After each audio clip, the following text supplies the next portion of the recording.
Perkenalkan, nama saya Dwisti Sri Agustin dari Program Studi Pendidikan Kimia FKIP Universitas Sriwijaya.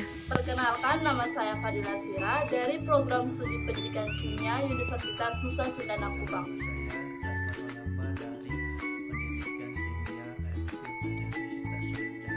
Tujuan pembelajaran, mahasiswa mampu mengkaji implikasi lipid dalam kehidupan sehari-hari. Sampel proyek. Sampel yang akan digunakan adalah telur dan kacang tanah. Prosedur proyek. Pertama, cari dan pahami materi tentang lipid.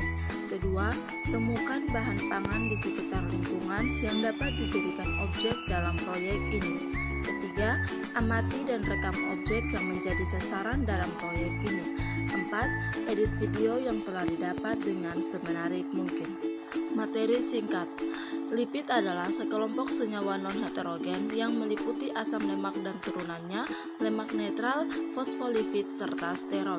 Lipid memiliki arti lain sebagai kelompok besar biomolekul dengan gugus fungsional karboksil -COOH atau gugus ester -COR yang tidak dapat larut dalam air tetapi larut dalam larutan nonpolar seperti eter, aseton, bensin, karbon tetraklorida, dan lain sebagainya. Lipid akan larut dalam pelarut organik seperti aseton, alkohol, kloroform, eter, dan benzena. Adapun di bawah ini adalah struktur daripada lipid.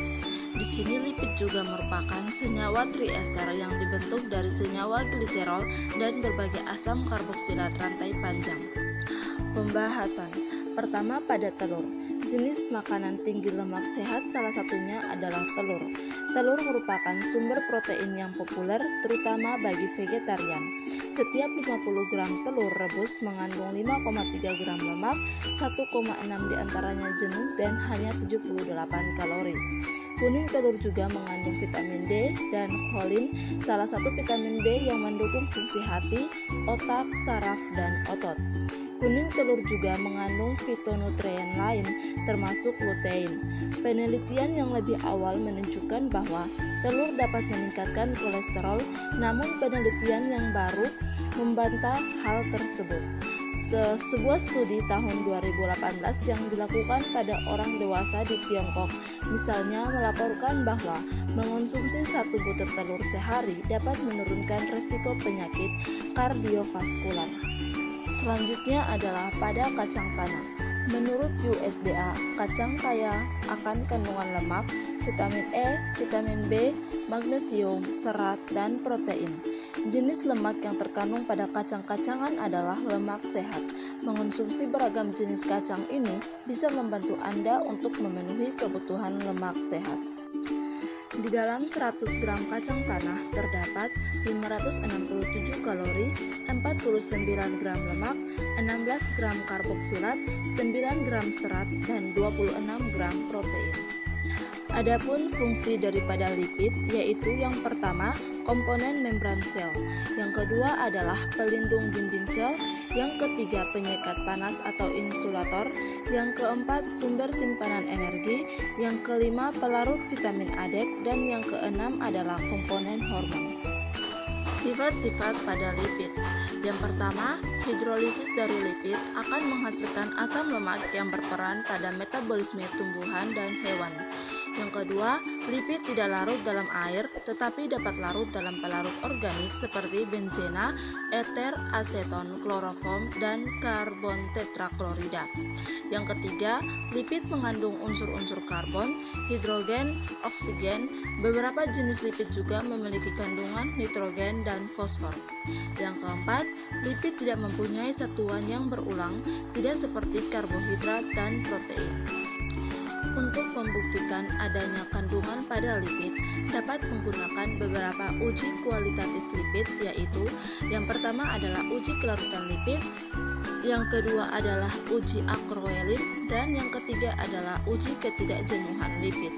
Yang dijelaskan pertama di sini adalah uji kelarutan lipid. Pada umumnya, lemak dan minyak tidak larut dalam air, tetapi sedikit larut dalam alkohol dan larut sempurna dalam pelarut organik seperti eter, kloroform, aseton, benzena, atau pelarut nonpolar lainnya. Minyak dalam air akan membentuk emulsi yang tidak stabil. Bila dibiarkan, maka kedua cairan akan memisah menjadi dua lapisan. Sebaliknya, minyak dalam soda atau Na2CO3 akan membentuk emulsi yang stabil karena asam lemak yang bebas dalam larutan lemak bereaksi dengan soda untuk membentuk sabun. Nah, sabun itu mempunyai data aktif permukaan sehingga tetes-tetes minyak tersebar ke seluruhnya. Selanjutnya adalah uji akrolein. Dalam uji ini terjadi dehidrasi gliserol dalam bentuk bebas atau dalam lemak atau minyak menghasilkan aldehid akrilat atau akrolein. Nah, uji akrolein ini digunakan untuk menguji keberadaan gliderin atau lemak. Nah, ketika lemak itu dipanaskan setelah ditambahkan agen pendehidrasi atau KHSO4 yang akan menarik air, maka bagian gliserol akan terhidrasi ke dalam bentuk aldehid tidak jenuh atau dikenal sebagai akrolein dengan CH2 sama dengan CHCHO yang memiliki bau seperti lemak terbakar dan ditandai dengan asap putih. Yang ketiga adalah uji ketidakjenuhan pada lipid. Uji ketidakjenuhan ini digunakan untuk mengetahui asam lemak yang diuji termasuk asam lemak jenuh atau tidak jenuh dengan menggunakan reaksi Iod-Hubel.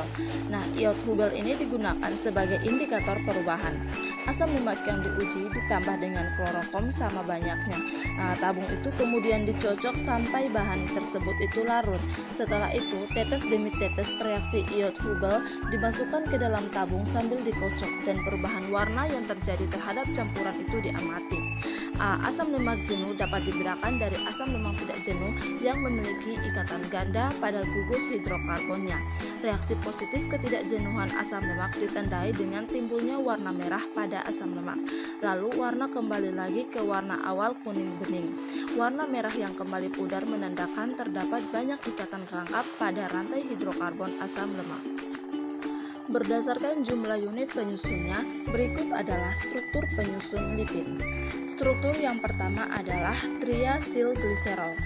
Trigliserida atau lebih tepatnya yaitu triasilgliserol atau triasilgliserida adalah sebuah gliserida yaitu ester dari gliserol dan 3 asam lemak. Trigliserida merupakan penyusun utama minyak nabati dan lemak hewani. Yang kedua di sini adalah struktur lilin. Yang ketiga adalah struktur fosfogliserida. Yang keempat, struktur sphingolipida. Dan yang kelima adalah sterol dan ester asam lemak.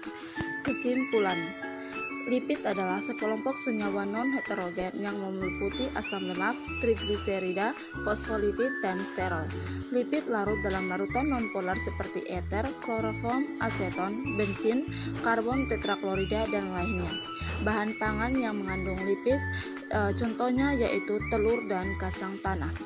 Untuk mengidentifikasi adanya kandungan lipid pada bahan pangan dapat menggunakan beberapa uji kualitatif lipid yaitu uji kelarutan, uji akrolein, dan uji ketidakjenuhan pada lipid.